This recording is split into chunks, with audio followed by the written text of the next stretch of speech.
మీరు చెప్పండి, ఒక ఎమ్మెల్యేగా మీరు ఇప్పుడు అనంతపురం జిల్లాలోని టీడీపీలో వర్గాలు ఎక్కువైపోయాయి. మీరు అంటే ఉన్న హనుమంతరాయ చౌదరి అండి, మీరు Anantapur MLA Prabhakar Chowdary, Guntakal MLA Jitendra Goud, Dharmavaram MLA Vaddapuram Suri, Payyavula Keshav గారు ఎమ్మెల్సీ మీరంతా కూడా వర్గంగా ఉంటారు. వీక్లీ మీటింగులు పెట్టుకోవడము, రహస్య మంతనాలు చేయడము చేస్తుంటారు అంటారు.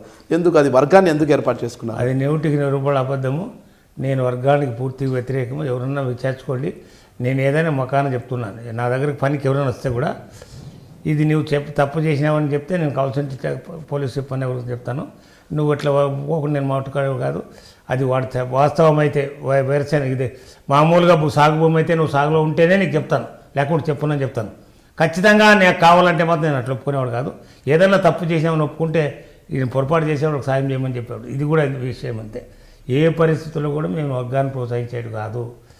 అది పద్ధతి కాదని చెప్తాం. ఎవరికైనా చంద్రబాబు నాయుడు వర్గం అండి, ఎవరి వర్గం వర్గంతో పని జిల్లాలో వర్గాలు గిరగాలేదు. చంద్రబాబు నాయుడు ఏం చెప్తే అది అమలు పరిచే వాళ్ళమే. ఇక్కడ అంతే తప్పితే ప్రత్యేకమైన వర్గం నుంచి చేంజ్ చేస్తారండి. అందరూ ఎమ్మెల్యేలు సాటి ఎమ్మెల్యేలు వర్గం కట్టి గుంపు కట్టి ఇదంతా తెలుగుదేశం పార్టీ అలాంటి వాటిని చేసేదండి.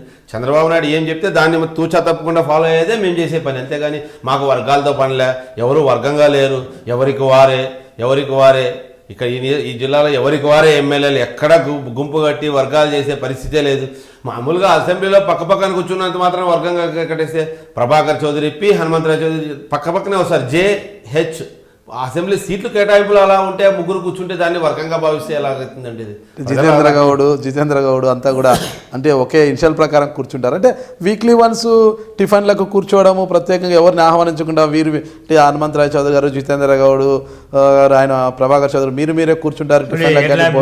చూడారంటే నాకు తెలిసి ఒక పేపర్లోనేమో హనుమంతరాయ చౌదరి ఫోటో మొదలుంటారు చంద్రబాబు నాయుడుకి ఎదురుగా. ఈ నాడులో జ్యోతి పేపర్లో రాస్తారు హనుమంతరాయ చౌదరి ప్రభాకర్ చౌదరి రాలేదు అని రాస్తారు. వేరే వాళ్ళు ఏమనుకుంటారు?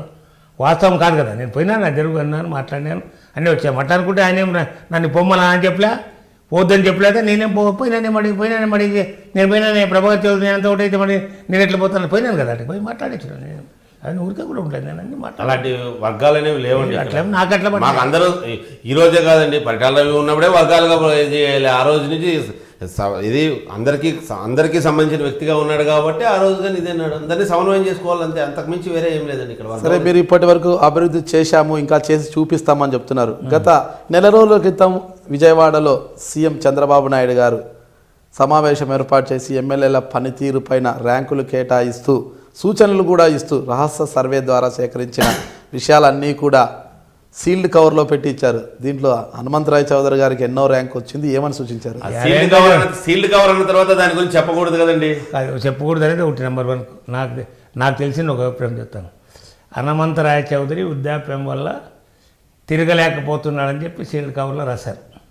అది వాస్తవం కాదు కదా. హనుమంతరాయ చౌదరి తిరిగినట్లు ఎవరైనా తిరుగుతారేమో చూడండి, అది కూడా ఆలోచించండి.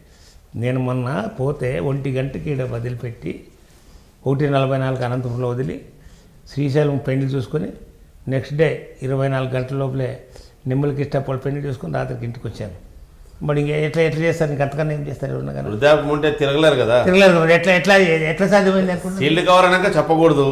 మీరు దాన్ని సీల్డ్ కవర్ని మళ్ళీ చెప్పమంటే సీల్డ్ కవర్ ప్రజలకు చెప్పేబట్టి అంటే దాని మీద నమ్మకం లేక నాకు పోయింది. చంద్రబాబు నాయుడు తెర మాట్లాడారు, సరే ఇది మీరు పూర్తి నమ్మజేం కాదు, నీకు మాట చెప్పాలనుకున్నాను, మిగిలింది ఏది అడగనండి. నాకు సీల్డ్ కవర్లో కూడా చంద్రబాబు నాయుడు గారు ఇచ్చిన సీల్డ్ కవర్లో కూడా ఉంది, మీ కొడుకుల పెత్తనం ఎక్కువైపోయింది, కొడుకుల రాజకీయం తగ్గింది, కొడుకుల జోక్యాన్ని కూడా మీరు తగ్గిస్తే బాగుంటుందని ఇచ్చినారనేది బయటికి తెలిసిన విషయం. అది సీల్డ్ కవర్లో ఉంటే బయటకి ఎలా తెలుస్తుందండి? బయట అనుకుంటున్నారంటే దాని అర్థం ఏమండి? సీల్డ్ కవర్లో ఉంటే బయటకి ఎట్లా తెలుస్తుంది? నేను మాట చంద్రబాబు నాయుడు మాత్రం మా మాట చెప్పొచ్చాను.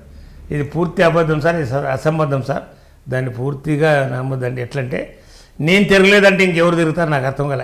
నేను ఆఖరికి ఫెస్టివల్ డే ఉగాది కానీ దసరా నాడు కూడా పార్టీ ఆఫీస్కి వచ్చి నేను తర్వాత 2 గంటల కూడా అందరినీ ముస్లిమ్స్ అందరినీ కలిపెట్టి, హిందువులంతా చేసుకోవటారు కదా, మనం ఎవడన్నా రంజాన్ అది పోయింటాము దానికి, మేము అందరినీ పిలుచుకొచ్చి 10 మంది 20 మంది 30 మంది కానీ భోజనం పెట్టించే అలవాటు ఆ పక్క ఈ పొద్దు కాదు 10-15 సంవత్సరాలు ఉంటుంది నాకు అలవాటు. ఆ అలవాటు ప్రకారం అట్లా కూడా దినం చేస్తున్నారు. మరి ఎట్లా సాధ్యం అనుకుంటారు? కాదండి, మీరే చెప్తున్నారు సీల్డ్ కవర్ అంటున్నారు, బయట మాట్లాడుకుంటున్నారు. సీల్డ్ కవర్లో బయటకు ఎలా వస్తుందండి? అది నిజమైతే మీ పార్టీ వర్గాలు మాట్లాడుకుంటున్న విషయాలు ఇవన్నీ కూడా మీ పార్టీ వర్గాల నుంచి వస్తున్న బోగటాలు కూడా. పార్టీ వర్గాలు అయితే నేను మనను, కానీ మాకు గిట్టని వాళ్ళు ఎవరైనా మాట్లాడుకుంటే దానికి మేము సమాధానం చెప్పాల్సిన అవసరంగా లేదనుకుంటాను. సీల్డ్ కవర్లో ఉండేది వాళ్ళకి ఏమైనా బ్రహ్మలా? ఏం తెలుసుకుంటే వాళ్ళు ఎట్లా తెలుస్తుంది? వాళ్ళు ఏమైనా బ్రహ్మలా? ఏమైనా తెలిసేదానికి బ్రహ్మకి ఏదో తెలుస్తుందట కారణం. వాళ్ళు ఏమన్నా సీల్డ్ కవర్లో ఉండేది ఏమైనా వాళ్ళకి ఏమైనా అక్కడ నుంచి ఏమైనా దర్పినేసి ఏమైనా చూసారా? సీల్డ్ కవర్లో ఉండేది ఎవరు తెలుస్తుందండి? ఏం సీల్డ్ కవర్లో ఉన్నట్టు వాళ్ళు ఏదో ఊహించుకుంటారంటే, ప్రతిదానికి ఊహలు అనేవి మనిషి యొక్క ఆలోచన కంటే ఊహలు ఇంకా వేగంగా ఉంటాయి. ఆ ఊహలు ఏమన్నా ఊహించవచ్చు. వాళ్ళు మారుతి చౌదరి పనికి మళ్ళడన్నా ఊహించవచ్చు, మారుతికి చాలా ఉత్తముడన్నా ఊహించవచ్చు. అలాంటి పరిస్థితుల్లో వాళ్ళు మీ కొడుకులు చేస్తున్నారో ఇది చేస్తున్నారు అది ఇది అనేది అదో పెద్ద ఊతపదం అయిపోయింది. ఇంక వేరే ఏమి లేదు. ఇప్పుడు ఏం దొరుకుతుంది ఇంక వాళ్ళకి? అంతకుమించి ఏమైనా దొరికితే వాళ్ళు మాట్లాడాలా? హనుమంతరాయుడు తాగేవాడు కాదు, కొడుకులేం తాగేవాడు కాదు, ఆడబడిండేవాడు కాదు, ఇంకోటి దౌర్జన్యం చేసేవాడు కాదు.